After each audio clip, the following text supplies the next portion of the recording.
जय हिंद। आज बात कुछ अंतरिक्ष कार्यक्रम के बारे में, और जब भी बात की जाती है भारत के अंतरिक्ष कार्यक्रम मतलब स्पेस प्रोग्राम्स के बारे में, तो इसरो का नाम सामने निकल कर आता है।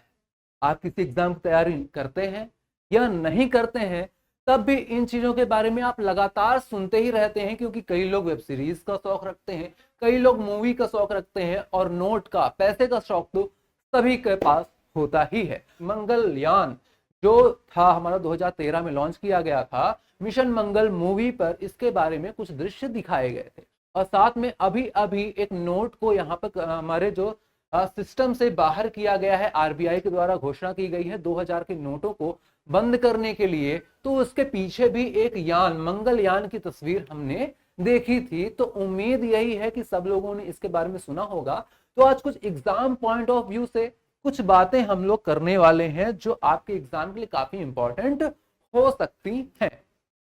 सबसे पहले बात करते हैं इसरो के बारे में, इंडियन स्पेस रिसर्च ऑर्गेनाइजेशन के बारे में। इसका फुल फॉर्म भी आपसे पूछा जा सकता है, इंग्लिश पर ही आपको याद रखना है, इंडियन स्पेस रिसर्च ऑर्गेनाइजेशन। क्योंकि अगर आप इसको हिंदी में भी बोलते हो तो इसरो ही बोलते हो, और आपसे फुल फॉर्म पूछा जाएगा तो Indian space research organisation, English वाला ही आपको याद रखना है। कब होती है इसकी स्थापना, इस्टेब्लिशमेंट ईयर, तो आप बोलेंगे 1969 में इसकी स्थापना होती है। स्थापना करता कौन थे, तो तस्वीर आप देख सकते हो, इनको father of Indian space programme, भारतीय अंतरिक्ष कार्यक्रमों का जनक भी बोला जाता है। इनका नाम है विक्रम साराभाई। क्या मैंने बोला?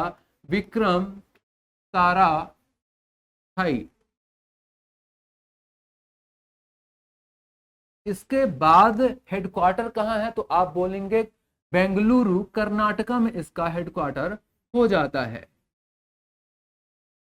प्रेसिडेंट कौन है वर्तमान में, तो 10वें प्रेसिडेंट हो जाएंगे अभी, इनका नाम हो जाएगा एस सोमनाथ। ये नाम भी आपको याद रखना है, एस सोमनाथ, ये नाम भी आपको याद रखना है। और ये मोटो है space technology in the service of Mankind, मतलब इसका आदर्श वाक्य हो जाएगा मानव जाति की सेवा में अंतरिक्ष प्रौद्योगिकी। तो यह सामान्य सी बात हो गई। जब भी आप भारत के अंतरिक्ष कार्यक्रम की बात करेंगे तो इसरो के बारे में सामान्य सी जानकारी आपको होनी चाहिए। वही सामान्य सी जानकारी के बारे में यहाँ पर बात की गई।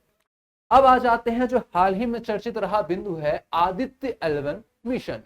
आदित्य, आप अगर नाम सुनेंगे तो सूर्य के कई सारे नाम होते हैं, जैसे दिनकर, प्रभाकर, भास्कर, भानु, उसी प्रकार से एक नाम हो जाता है आदित्य। 11 जो नाम लिखा हुआ है ये एक पॉइंट हो जाता है, लैग्राज पॉइंट इसको बोला जाता है। क्या बोला जाता है? लैग्राज पॉइंट इसको बोला जाता है। ये 5 होते हैं कुल मिलाकर, और फर्स्ट पॉइंट पर, लैग्राज फर्स्ट L1 पर ही पहुंचाने की जो भारत का सैटेलाइट है वहां पर पहुंचाने की बात कही जा रही है, जो कि भारत से, पृथ्वी से इसकी दूरी लगभग 15 लाख किलोमीटर, 1.5 मिलियन किलोमीटर दूर बताई जा रही है। कहां से इसको लॉन्च किया जाएगा? आंध्र प्रदेश श्रीहरिकोटा पर एक स्थान स्थित है, सतीश धवन स्पेस सेंटर, यहां से इसको लॉन्च किया जाएगा। तो किसी भी चीज को अगर लॉन्च किया जाता है, मान लीजिए आप ही कहीं पर जा रहे हैं, तो आपको एक साधन की जरूरत होगी, एक गाड़ी की जरूरत होगी। तो इस सैटेलाइट को भी लॉन्च करने के लिए एक गाड़ी अरेंज करी गई है। उस गाड़ी का नाम, नंबर जैसे आपकी गाड़ी का होता है ना, तो उसी प्रकार से इसका भी एक नंबर है। ये नंबर बहुत ही ज्यादा पूछा जाता है, PSLV, polar satellite launching vehicle C57। ये आपको याद रखना है। कब किया गया है लॉन्च? 2 सितंबर को लॉन्च किया गया है। और इसका मुख्य रूप से उद्देश्य क्या होने वाला है, तो ये सूर्य का अध्ययन करेगा। जैसा इसके नाम में ही स्पष्ट है, आदित्य मतलब सूर्य का यह अध्ययन करने के लिए इसको भेजा गया है। सूर्य की भी बाहरी परत जिसको बोला जाता है कोरोना और क्रोमोस्फेयर, कोरोना सबसे बाहरी परत होती है और उसके अंदर वाली परत होती है क्रोमोस्फेयर, इन्हीं का अध्ययन करने के लिए इसको भेजा गया है। तो ये चीज आपके लिए हो जाती है महत्वपूर्ण। ये तो हो गई आदित्य L1 की बात। ये सारी जानकारी जिसके बारे में अभी हमने बात करी यहाँ पर लिखी हुई है। जैसे सूर्य का अध्ययन करने वाला यह भारत का पहला अंतरिक्ष आधारित भारतीय मिशन होगा, मतलब first space based Indian mission to study the sun. ये भी आपको याद रखना है। इसके अलावा इसकी जो दूरी हो जाती है पृथ्वी से 1.5 मिलियन किलोमीटर हो जाती है। किसकी? L1 पॉइंट मतलब लैग्रांज पॉइंट की बात यहाँ पर की जा रही है। तो ये सारी चीजें आप पढ़ लेंगे, आपके लिए इंपॉर्टेंट हो जाती है। अब आते हैं अगले बिंदु के ऊपर। तो यहाँ पर हमने देखा था 2019 में एक बहुत ही ज्यादा भावुक दृश्य, जब चंद्रयान सेकंड फेल हो गया था, जिस कार्य के लिए उसको भेजा जा रहा था वो नहीं कर पाया था। तो यहाँ पर हमने देखा था उस समय के हमारे इसरो अध्यक्ष यहाँ पर हमारे प्रधानमंत्री जी के गले पर लिपट कर काफी ज्यादा रो रहे थे। बहुत ही ज्यादा भावुक दृश्य था और अभी भी जब मैं बोल रहा हूं तो मुझे वह दृश्य याद आ रहा है। और यहाँ पर एक खुशी भरा माहौल जब होता है, जब यहाँ पर साउथ अफ्रीका पर गए हुए थे ब्रिक्स की बैठक की यहाँ पर उसमें शामिल होने के लिए हमारे प्रधानमंत्री श्री नरेंद्र मोदी जी साउथ अफ्रीका गए हुए थे। तब उस समय यहाँ पर चंद्रयान तृतीय सफल हो गया था और यहाँ पर वहीं से प्रधानमंत्री नरेंद्र मोदी जी ने पूरे विश्व को संबोधित किया और बोला कि जो चंद्रयान थर्ड है, इसकी सफलता ना सिर्फ भारत की सफलता है अपितु पूरे मानव जात की, पूरे विश्व की सफलता है। क्योंकि जब हम कोई स्टडी करते हैं साइंस के सेक्टर पे, साइंस पे हम कोई रिसर्च करते हैं तो उसका फायदा सिर्फ एक इंसान नहीं लेता है, एक देश नहीं लेता है, अपितु पूरा संसार लेता है। और जब हम G20 की अध्यक्षता कर रहे हैं, G20 ग्रुप ऑफ 20 की अध्यक्षता जब हम कर रहे हैं, तो ये काफी महत्वपूर्ण हो जाता है कि इस तरह की उपलब्धि भारत ने हासिल करी है।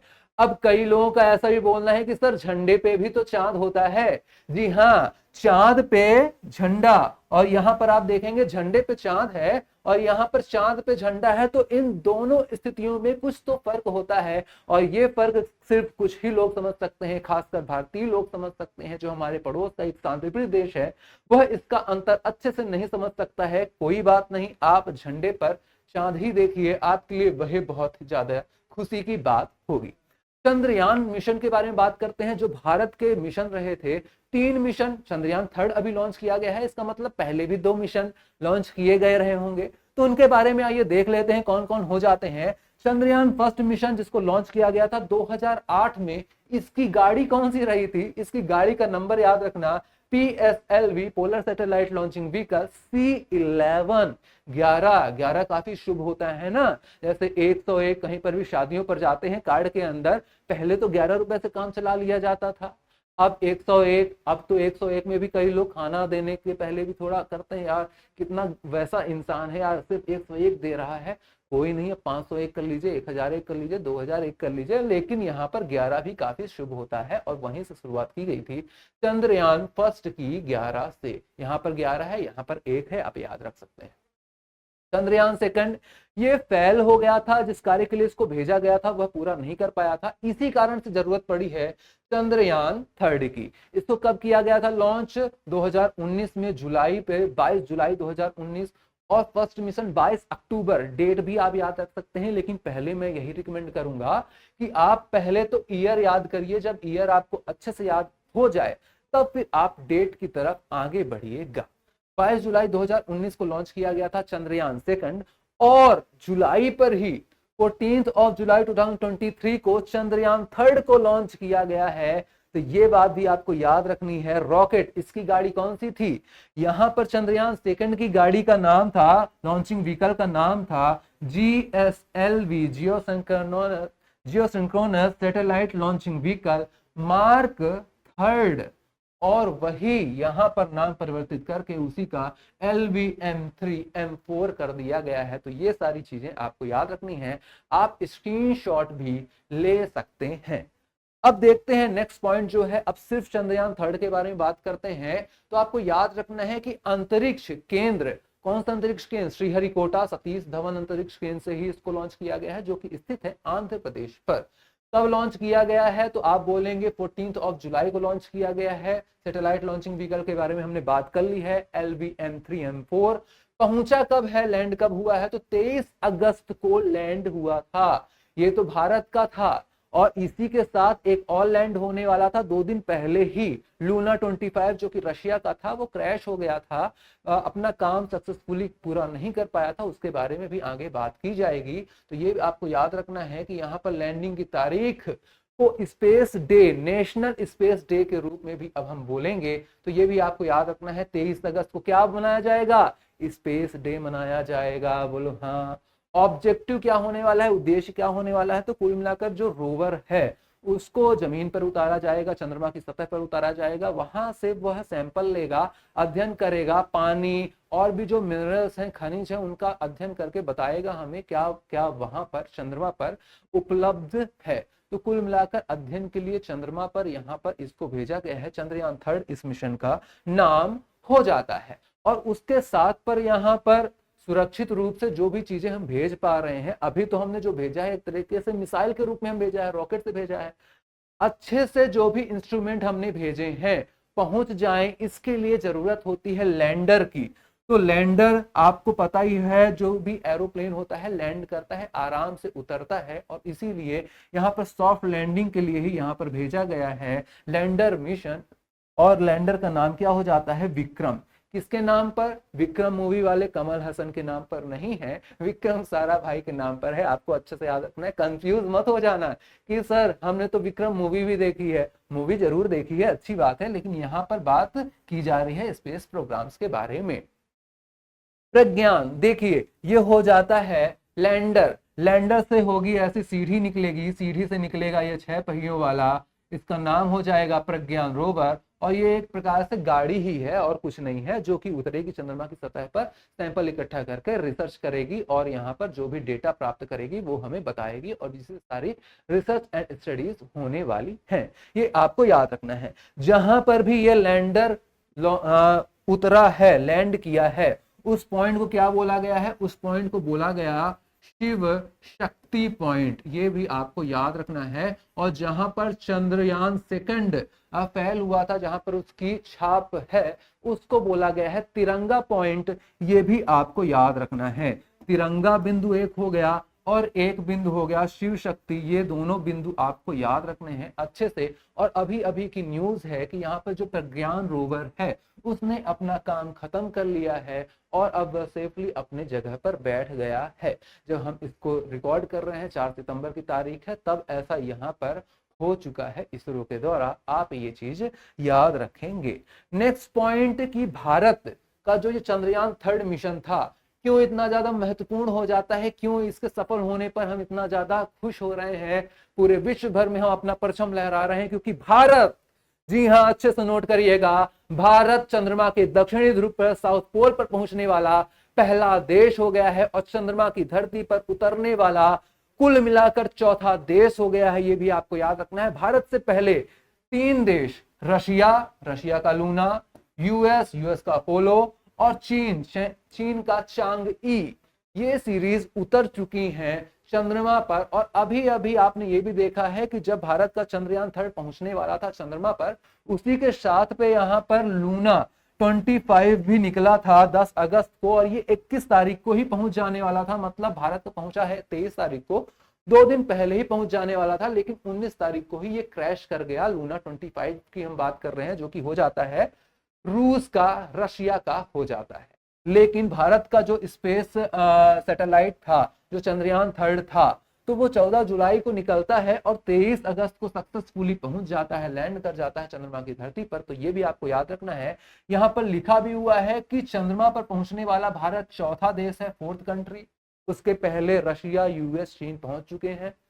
और सबसे महत्वपूर्ण बात, Chandrayaan 3 will be the world's first mission to land on moon's south pole। मतलब चंद्रमा के दक्षिणी ध्रुव पर पहुंचने वाला भारत बन गया है पहला देश। बोलो सारे जहां से अच्छा हिंदुस्तान हमारा, आपको ये हमेशा याद रखना है। तो ये तो हो गए कुछ महत्वपूर्ण मिशंस के बारे में बात, चंद्र मिशन के बारे में बात। अब कुछ महत्वपूर्ण जो आगामी मिशन है उनके बारे में बात कर लेते हैं। जैसे गगनयान, गगनयान ये हो जाता है हमारे अंतरिक्ष पर मानव को पहुंचाने वाला, मतलब भारत का पहला मानव युक्त मिशन हो जाता है कि हम पहली बार अंतरिक्ष पर इंसान को पहुंचाएंगे, और इस मिशन का नाम हो जाता है गगनयान। 2024 पर यह प्रस्तावित है।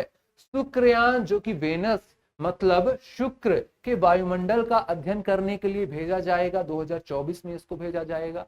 Next Mangalyaan second, Mangalyaan first 2013 में भेजा गया था, 2000 की नोट के पीछे यही बना हुआ है, और मंगलयान सेकंड 2024 में भेजा जाएगा। यह मंगल के लिए दूसरा भारत का मिशन हो जाता है। इसके अलावा निसार भी आप याद रखेंगे, NASA ISRO synthetic aperture radar, मतलब नासा जो कि अमेरिका की स्पेस एजेंसी हो जाती है, इसरो जो कि भारत की स्पेस एजेंसी हो जाती है। तो डायरेक्ट आपसे ऐसा पूछा जाता है कि अमेरिका भारत अंतरिक्ष एजेंसी किस प्रोजेक्ट पर साथ में काम कर रहे हैं, ऑप्शन पे आपके निसार रहेगा, तो यही आंसर बिल्कुल सही हो जाएगा, आपको ये मार्क करना है। 2024 पर यह प्रस्तावित है। एक और मिशन हो जाएगा, वो भी आपको याद रखना है, इसका नाम क्या हो जाएगा, लूपेक्स। लूपेक्स इसका नाम हो जाएगा। इसको आप चंद्रयान 4 भी बोल सकते हैं। ये जैक्सा मतलब जापान की स्पेस एजेंसी जो हो जाती है, प्लस इसरो का संयुक्त मिशन हो जाता है। ये भी आपको याद रखना है। लूनर पोलर एक्सप्लोरेशन मिशन इसका फुल फॉर्म है, ये भी आपको याद रखना है। तो कुल मिलाकर लूपेक्स जापान और इसरो की संयुक्त पहल हो जाती है, जो कि चंद्रमा के अध्ययन करने के लिए जरूरी है। और ये आपकी 2000 की नोट, इसके पीछे आपको देखने के लिए मिला था मंगलयान, ये भी आपको याद रखना है। तो एक सवाल जिसका उत्तर आप बताएंगे कमेंट बॉक्स में, सवाल ध्यान से पढ़िएगा, अभी अभी मैंने बताया है, और भी जो एक्स्ट्रा फैक्ट हैं जो आपने सुने हैं अभी, उनके बारे में कमेंट बॉक्स में लिखना मत भूलिएगा। चंद्रयान 3 के साथ प्रक्षेपित रोवर का नाम क्या है? रोवर का नाम आपसे पूछा जा रहा है। What is the name of the rover launched with Chandrayaan 3? Option Vikram, Pragyan, Aryabhata या लूपेक्स। 4 ऑप्शन आपके सामने हैं। चारों ऑप्शन के बारे में डिटेल में आपको बताना है कमेंट बॉक्स पर। तो स्वस्थ रहिए, पढ़ते रहिए, हमारी मुलाकात होगी इसी तरीके की अन्य जानकारी के साथ। जय हिंद।